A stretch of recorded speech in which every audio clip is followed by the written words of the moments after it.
કરું છું। માન્ય અધ્યક્ષશ્રી, મારા મત વિસ્તાર ઓગણજે કાંકરેજ તાલુકામાં નર્મદા મુખ્ય કેનાલમાંથી સાગર સાયપતથી દાંતીવાડા સુધી બાકી રહેતા ગામોના તળાવ ભરવા માટે માન્ય મંત્રી શ્રી કુંવરજી બાવળિયા સાહેબે 45 કરોડ રૂપિયા મંજૂર કર્યા બદલ આભાર માનું। માન્ય અધ્યક્ષશ્રી, એવી જ રીતે મારા ઓગણ તાલુકાના છેવાડા ગામો જે તળાવો ભરવાથી વંચિત છે અને સિંચાઈનું પૂરતું પાણી નથી મળતું, એ વિસ્તારની અંદર પણ મુખ્ય નર્મદા કેનાલથી નવીન પાઇપલાઇન નાખવામાં આવે એવી મારી માન્ય મંત્રીજી પાસે માગણી છે। માન્ય અધ્યક્ષશ્રી, ખેડૂત એ આ ધરતીનો માલિક છે અને જગતના તાત માટે સિંચાઈના પાણી માટે કોઈ સમય મર્યાદા માન્ય અધ્યક્ષશ્રી ન હોવી જોઈએ। ઉદ્યોગો ને રોકટોક પાણી આપવામાં આવે અને ખેડૂતો માટે સમય મર્યાદા નક્કી કરવામાં આવે કે 30 એપ્રિલ સુધી ખેડૂતોને સિંચાઈનું પાણી આપવામાં આવશે। માન્ય અધ્યક્ષશ્રી, ખેડૂતને પૂરતું પાણી એની સિંચાઈ માટે આપવામાં આવે એવી માગણી કરું છું।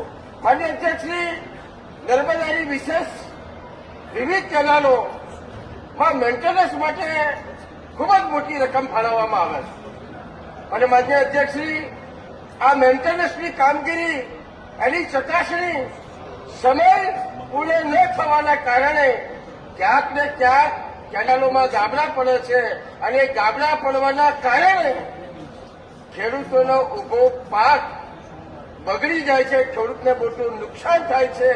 આની જવાબદારી ગણી અને આ વિભાગના જે કોઈ અધિકારી હોય, જે કોઈ એજન્સી હોય, એ એજન્સીઓ પાસેથી આ ખેડૂતોનો જે પાક નિષ્ફળ ગયો છે એનું વળતર પણ મારા અધ્યક્ષે ચૂકવવું જોઈએ। માન્ય અધ્યક્ષશ્રી, જે સાયફાનો બનાવવામાં આવ્યા છે એ સાયફાનોનું પણ વ્યવસ્થિત એનું મોનિટરિંગ થવું જોઈએ। માન્ય અધ્યક્ષશ્રી, મારા મત વિસ્તારની અંદર તાત્યારા છેટા કેનાલ છે, બારિયા કેનાલ છે, અર્જનસર કેનાલ છે। આ કેનાલોની અંદર છેટા કેનાલો જે છે, આ કેનાલોની અંદર માન્ય અધ્યક્ષશ્રી રાતે પાણી છોડવામાં આવે છે, દિવસે પાણી બંધ કરવામાં આવે છે। માન્ય અધ્યક્ષશ્રી, જ્યારે અધિકારીઓ સાથે અમે વાત કરીએ, રવિ સિઝનમાં પાણી માંગીએ, ઉનાળુ સિઝનમાં પાણી માંગીએ, તો માન્ય અધ્યક્ષશ્રી માગણા પત્રક માંગે। માન્ય અધ્યક્ષશ્રી, આ બધા નિયમો જગતના તાજ માટે જ કેમ? શું ઉદ્યોગો જોડે તમે માગણા પત્રક માંગો છો? તમારે કેટલું પાણીની જરૂર છે મારે માગણા પત્રક માંગો છો? માન્ય અધ્યક્ષશ્રી, માત્ર ખેડૂતો માટે જ આવા નિયમો કેમ? એટલે ખેડૂતોની વિશેષ કાળજી રાખી માન્ય મંત્રીશ્રી માટે સરકારને પણ મારી વિનંતી છે કે ખેડૂતને સિંચાઈ માટેનું અવિરત પાણી ફાળવવામાં આવે।